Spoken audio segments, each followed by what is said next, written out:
Olá, como problemas sanitários na produção de outras proteínas no mercado global podem refletir nos preços da carne bovina aqui no Brasil. Confira Mercado Pecuário DBO.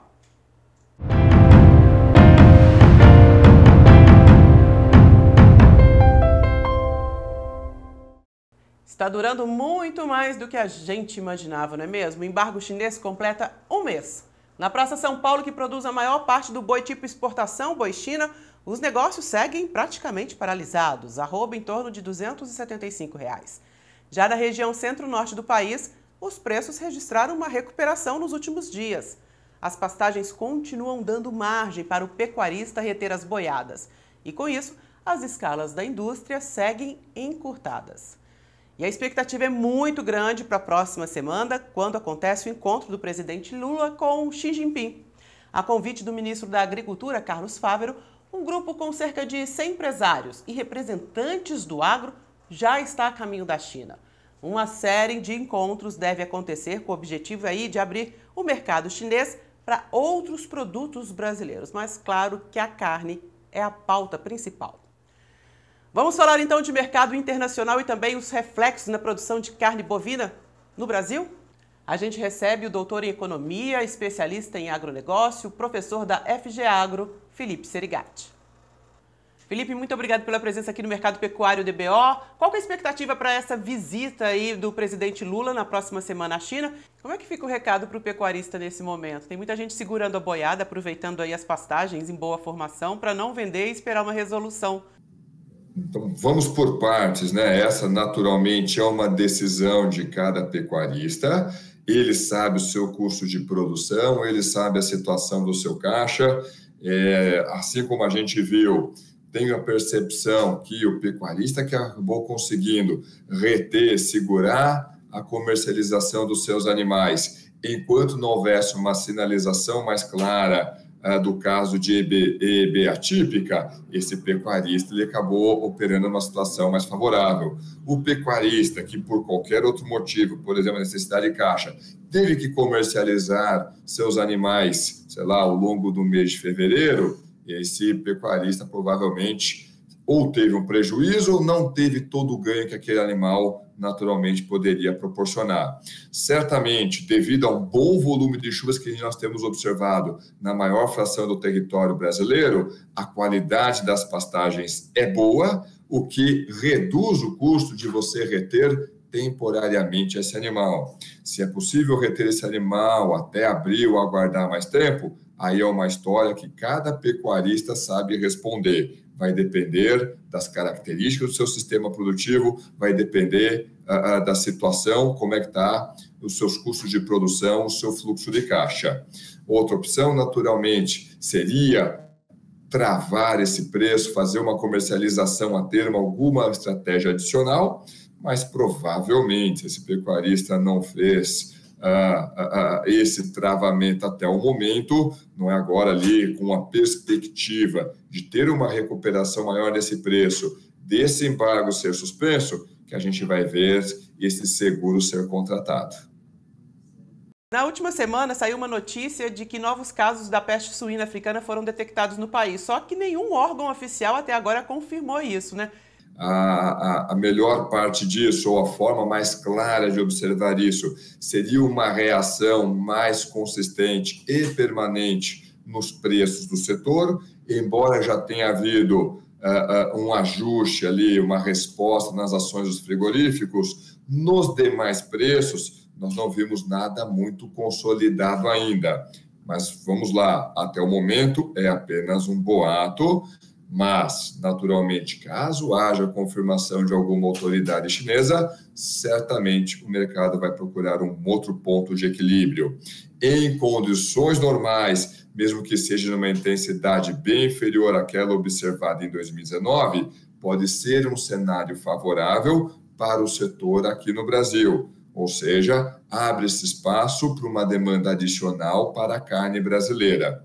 Óbvio, isso tem reflexos também no mercado interno, mas provavelmente, caso isso ocorra, será numa intensidade menor do que aquela que nós observamos em 2019. Também estão sendo registrados bem próximos do Brasil casos de gripe aviária. Qual o reflexo disso, professor?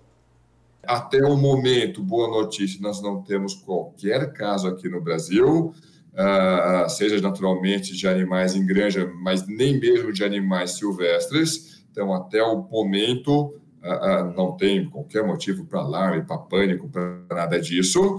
Porém, vamos reforçando os protocolos sanitários, naturalmente, das unidades produtivas.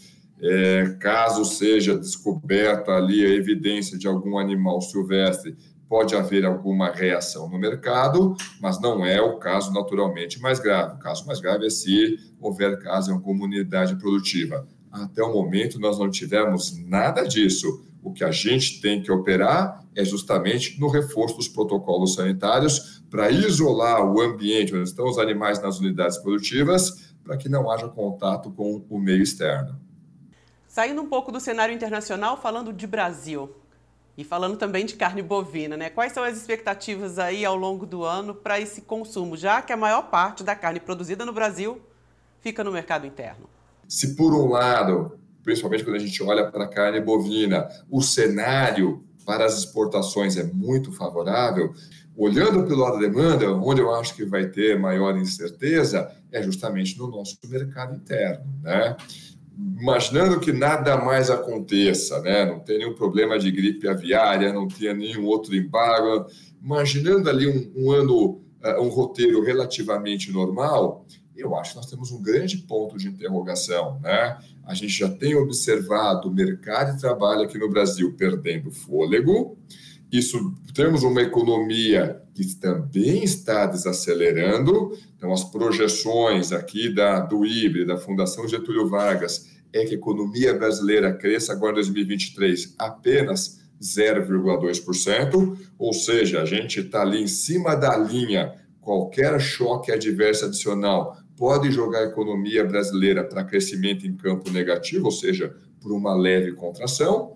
Quando a gente olha, desagrega esses números, olha aí quanto que deve avançar o consumo das famílias agora em 2023. De acordo com nossos amigos do IBRE, aqui da Fundação Getúlio Vargas, é uma contração de quase 1%, uma contração de 0,8%. E aí não tem muito o que fazer. Um mercado interno com poder de compra menor, com uma renda que está crescendo de uma forma mais lenta, não é um mercado interno que vai absorver de uma forma crescente carne bovina. Talvez a gente permaneça com o cenário que a gente viu, por exemplo, em 2021, né? Então, nós vimos ali o mercado interno quase que funcionando como um teto para os preços praticados na pecuária. É o nosso maior mercado, só que o nosso maior mercado está com dificuldade de absorver volumes crescentes desse importante produto que é a proteína animal, que é a carne bovina. Mas ainda comparando com 2021, 2022, a carne estava com preço bem mais alto naquela época. Ela tem, né, perdido valor. Claro que primeiramente para o pecuarista, as perdas chegaram primeiro para ele. Isso dá um certo alívio, a carne tornando um pouco mais acessível, apesar dessa dificuldade econômica internamente? Então, de fato, não, a gente não tem ali como cenário base novos aumentos do preço da carne bovina junto ao consumidor. Ok, não vai voltar talvez essa rápida queda que nós observamos ao longo do mês de fevereiro, mas isso está muito mais associado ao embargo, que o cenário base é a suspensão agora no final do mês de março.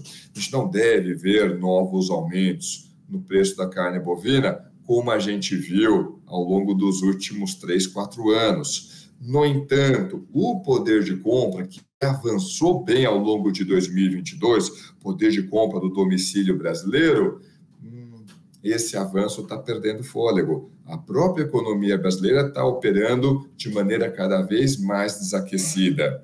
Então, embora você tenha uma quantidade ofertada maior, temos um importante ponto de interrogação. O quanto que o consumidor vai conseguir absorver essa carne? E a gente já viu isso, gente, em diversas ocasiões. Uma parte da variável de ajuste não é o preço ali no açougue, no mercado, junto ao consumidor final. Uma parte dessa variável de ajuste se dá justamente nas escalas nas escalas dos frigoríficos, ou seja, esse ajuste ele é repartido de um lado para o mercado consumidor, de outro lado, justamente na remuneração do pecuarista. Na realidade, o fator mais volátil, a primeira resposta tem sido justamente a escala de abates, tem sido justamente a remuneração do pecuarista.